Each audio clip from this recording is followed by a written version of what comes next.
After some of the news this week involving a U-turn on local elections, a potential cabinet reshuffle, and rumours over student loan changes, there are tons of unanswered questions. These are questions over how more U-turns could affect the government, what changes could actually be made to student loans, and how a reshuffle could affect the government's chances of survival. We will answer all those questions in this episode of the Roundup by News of the Week, where here you'll get all of the facts and context from the week's news so you can make your own decisions. Of course, this will be paired with the same balanced and in-depth analysis I try to bring every week. That means that if you've struggled to follow the news this week through frustration or a packed schedule, the Roundup is the place to be.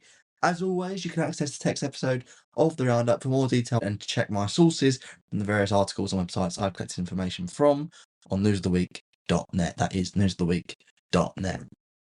The first story broke with a bang on Monday as the government announced another U-turn. This time it was over the plans to delay local elections. The big question here is over what will happen now and whether this will actually affect the government. To answer those questions, we need to know what was going on before. So, originally, the government postponed elections, arguing that it would ease economic and political pressure on local councils to facilitate their reorganisations that they wanted. They have changed their policy after receiving advice from lawyers in relation to a legal challenge from Reform UK. Now, the local government and housing secretary, Steve Reed, has announced that there will be £63 million made available to councils to assist them with the structural changes that the government is implemented. They are still going ahead.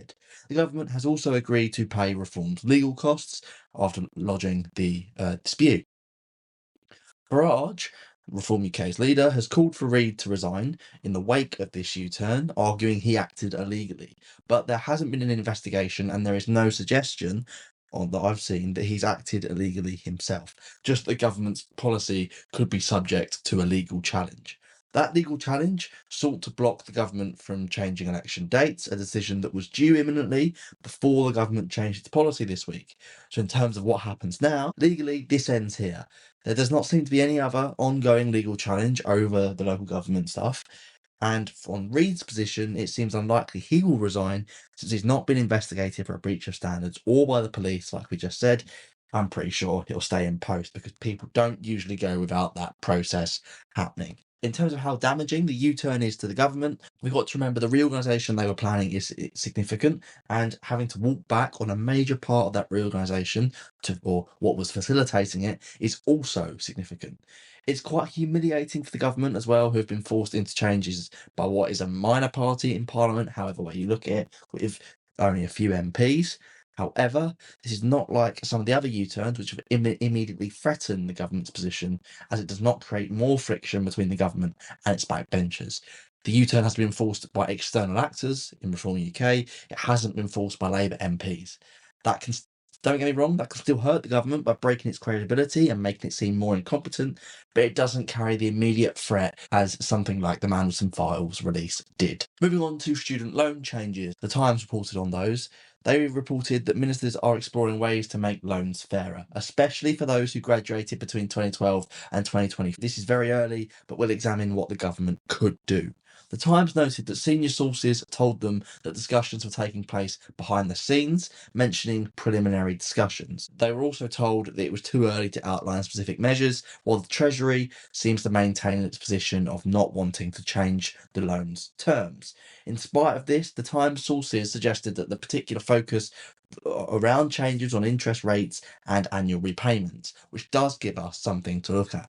In theory, the government could extend the pay periods where people pay off their loans, and that would see them pay their loans off, obviously, over a longer period of time. That could then mean they don't have to pay as much off every year, i.e. achieving the government's focus on lowering annual repayments. They could also look at locking interest rates at a lower level than they already are. I think it's around 2%, but I could be wrong. But that would be likely to be interpreted as changing the loan terms, as it could impact the way the interest rates are outlined. On that basis, it seems like changing the repayments is slightly easier and maybe more likely on that basis than changing the effect of the interest. But these are still early days, and there isn't much detail in the article. There's not much that's been said about the changes, so we'll have to wait and see. Having covered a U-turn and potential changes to student loans, we will turn our attention to the line of succession, amid reports that Andrew Mountbatten-Windsor could be removed following his police investigation. MPs across parties appear to be open to the idea. Labour's Rachel Maskell supports legislation. Sir Ed Davey says Parliament may have to consider it, and the Conservative MP Andrew Barrowy said Parliament would be within its rights to make a change following the police investigation. Now, Sky News also said it's been considered by the government, but any change would have to come after a police investigation has concluded. The police investigation, by the way, which saw Andrew be questioned, then saw further inquiries into his former home and his staff. Also, while we're on the subject, a YouGov poll suggested that 82% of the public would support Andrew's removal from the line of succession, showing both public and political support for the measure. But in practical terms, Andrew is currently 8th in line to the throne, behind Prince William, his 3 children, Prince Harry, and Harry's 2 children. He's unlikely to ever become king, so any change would largely be symbolic, but while that practical effect would be minimal, politically and symbolically it could be significant, particularly in the context of the Epstein fallout and the public perception of accountability.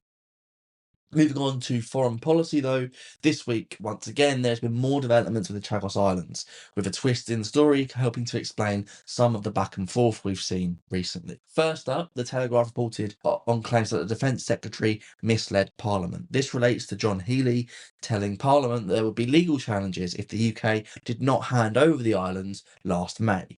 The Telegraph reported that the government has acknowledged there is an exception in international law which makes those legal challenges less likely. On the back of that, the Conservatives has claimed that Healey's earlier statement was just simply untrue. However, this does not appear to affect the deal itself, and it also doesn't appear to affect Healey yet, and that's because he hasn't been found to have misled Parliament at the moment through an investigation. So at this stage, there's no real political effect, and the deal seems unaffected as well. Next up, The Independent reported that the US president has shifted his tone again, urging the UK not to give away the Diego Garcia military base. The USA once again seemingly gave their support for the deal, then Trump urged the government not to give the islands away on his social media. He suggested the base may have to be used too. That follows a separate situation involving Yvette Cooper and Marco Rubio, the Foreign Secretary and the US Secretary of State. The pair met at talks this week over cooperation between the UK and the USA, where the Chagos Islands deal was reportedly high on the agenda. And at this stage, there was no policy shift, but it seems like the USA is withholding its support of the deal until the UK changes its stance on the base being used to strike Iran, with the reluctance from the UK over that stemming from legal concerns all around the UK's interpretation of international law. So what we know now is that this depends on the UK's interpretation of international law, like I just said, the USA's priorities and other diplomatic concerns between the countries, which could affect how soon and how quickly we see the Chagos deal be ratified. Moving on to general politics, though, the R reported on speculation that Starmer may need a cabinet reshuffle as the price of survival, even though there are several questions over how effective any reshuffle could actually be.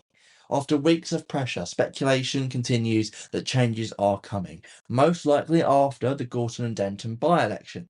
Some MPs reportedly expect adjustments to the Whip's office, which act as a link between the government and its backbenchers, as well as the peers. There's also talk, more dramatically, about the Chancellor being at risk, since the economy does not, if the economy doesn't improve, and since it hasn't improved so far. There are some members of the cabinet that are reportedly seeking the position, and that's where that speculation comes from. However, replacing the Chancellor would be a high risk and potentially costly move by the government, as it could upset markets and contradict Starmer's previous loyalty to his current Chancellor, Rachel Reeves. Like I say, that could be costly and also damaging to Keir Starmer and his government. On that basis, this seemed the less likely move.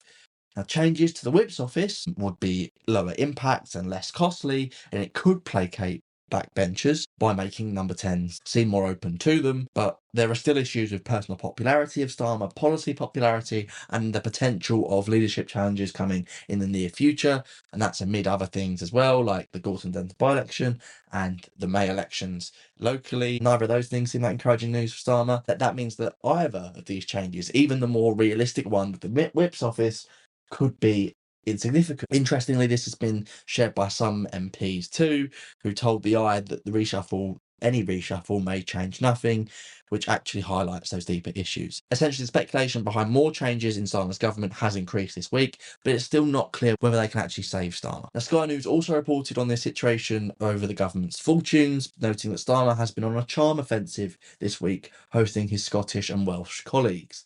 The result of this was some MPs noting that morale is better than it was a week or two ago, again showing that short-term improvement. This gives context to the story before, and it shows that at least amongst some MPs, the position of the government has stabilised. However, the article also noted that those meetings and even the stabilisation might not be enough, with the risky by-election and the potential Paris local elections, leadership challenges and all of that that's on the horizon that we just spoke about. Between the two stories then, we've heard about speculation over changes in the government and faith in Starmer, neither of which have been conclusive about outcomes for the future of the government, given the pressure coming across the next year. For now, after the last few weeks, it seems like the government is more stable, but it's really, like I say, the long-term future that is in doubt, with risks not yet disappearing. Moving on, you'll be pleased to know that The Guardian is taking this episode away from speculation over the government's future, reporting on Reform UK's launching of a shadow cabinet. We'll be looking at how this affects Reform in this episode. Despite not being the official opposition, Reform have unveiled their own front bench. This includes two former Conservatives, Robert Jenrick and Suella Braverman, alongside Richard Tice and Zia Youssef. Farage described this as building a machine for government and closing the gap between polling and credibility. At the same time as making this announcement, he made it clear that the members of the top team could help plan policy, but that he would have the final say over it, and he also said he won't put up with any disloyalty or bad behaviour. He argued that this made Reform no longer a one-man band, and the thing is, this isn't a given. It isn't a given that this could bridge the gap between polling and credibility. The appointments will alienate some voters with former Conservatives, possibly blurring the party's identity. Policies like repealing the Equalities Act are controversial and will be scrutinised by those in the know politically, and that's while there are still concerns over professionalisation of the party organisation, candidates' conduct and economic credibility. All those things come together along with a track record in office to combine to create credibility.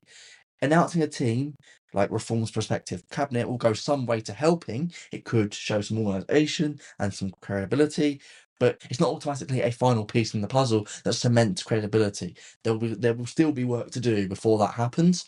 So in terms of the effect this has on Reform, it's a step in what would be considered the right direction for them becoming credible, but it isn't by any means them being there yet. On to this week's coverage of the latest stats and trends. The Independent reported on Sir John Curtis, his belief that the Conservatives could be hit harder than Labour by the local election U-turn.